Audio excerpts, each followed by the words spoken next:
Ok, hoy vamos a ver el laboratorio de cómo hacer la curva característica de un diodo semiconductor. Así que vamos a utilizar el programa de Tinkercad para hacer el laboratorio. Primero que hacemos es que buscamos el protoboard o el breadboard.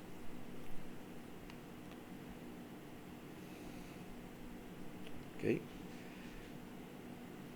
ahora buscamos el diodo.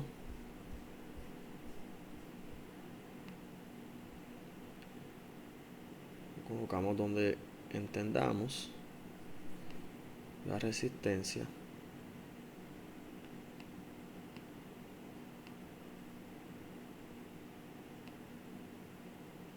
Lo conectamos en serie con el diodo y buscamos la fuente de energía, que es la fuente que vamos a estar variando para conocer las características del diodo. ¿Qué características? La corriente del diodo y el voltaje del diodo. Así que vamos a alimentar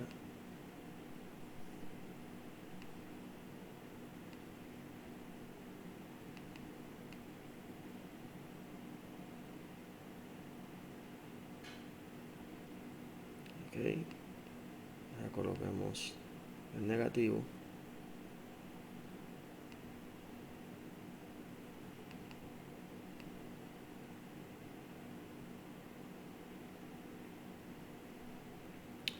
Ok, ahora necesitamos los elementos de medida, de obtener medidas, así que sería el multímetro. Ponlo aquí.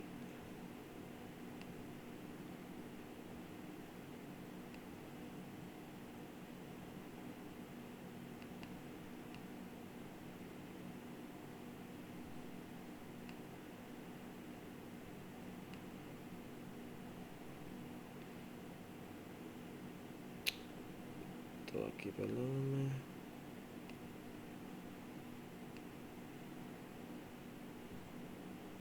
Positivo va en el ánodo del diodo.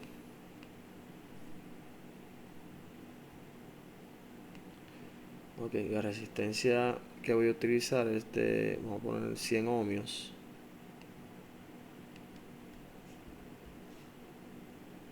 Ok, y básicamente lo que vamos a ir haciendo es variando voltajes y ver el voltaje que se refleja en el diodo. Ahora mismo nosotros tenemos en la fuente 1 voltio y eso me da que el diodo tiene una caída de voltaje de 0.57 voltios o 572 milivoltios con una corriente en serie, así que la corriente que fluye a través del diodo es la misma que fluye a través del resistor, y eso nos da una corriente del diodo de 4.28 miliamperes. Vamos subiendo. Ahora, con 2 voltios en la fuente, tenemos una caída de voltaje de 603 milivoltios en el diodo y 14 miliamperes en corriente del diodo. Si seguimos subiendo, vemos que la caída de voltaje aumenta y también con ello aumenta la cantidad de corriente que fluye a través del diodo. Así que básicamente con este laboratorio lo que estamos viendo es la relación que hay entre la caída de voltaje del diodo y la corriente y poder graficar ese comportamiento. Así que básicamente seguimos subiendo voltaje hasta llegar a 10 voltios. Ya en 10 voltios vemos que a 652 milivoltios tenemos una gran cantidad de corriente fluyendo por el diodo. Ya vamos por 93 versus si vamos a 5 voltios solamente tenemos 43, así que tenemos un poco más del doble de corriente. Así que podemos seguir aumentando 14 voltios, ya va por 133 miliamperes a una caída de 661. Porque esto es importante, porque estos valores de caída de voltaje en el diodo y la corriente en el diodo, lo graficamos y nos va a dar una gráfica como esta, ¿ok? Donde tenemos en el eje de X, tenemos lo que es el voltaje o la caída de voltaje en el diodo, y en el eje de Y vamos a tener la corriente que fluye a través del diodo en niveles de miliamperes. Así que si se dan cuenta, tenemos que el diodo se activa, ¿verdad?, por un número cercano al punto 6, no llega, en este caso no llegó al punto 7. Sabemos que los diodos de silicio acostumbran a activarse a punto 7 voltios, este no.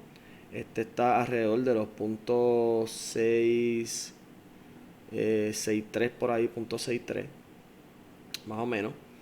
Así que básicamente esta es la curva característica del diodo, la que nos dice que él conduce, ¿verdad?, bien poca corriente, que es lo que tenemos por aquí, pero una vez se activa, ¿verdad?, pasamos de este airball que vemos aquí, la corriente tiende a cada vez a ser mayor con menos voltaje. O sea, tenemos un poquito, el voltaje sigue subiendo, pero eh, um, no a diferencia que en este lado donde se ve que de punto 50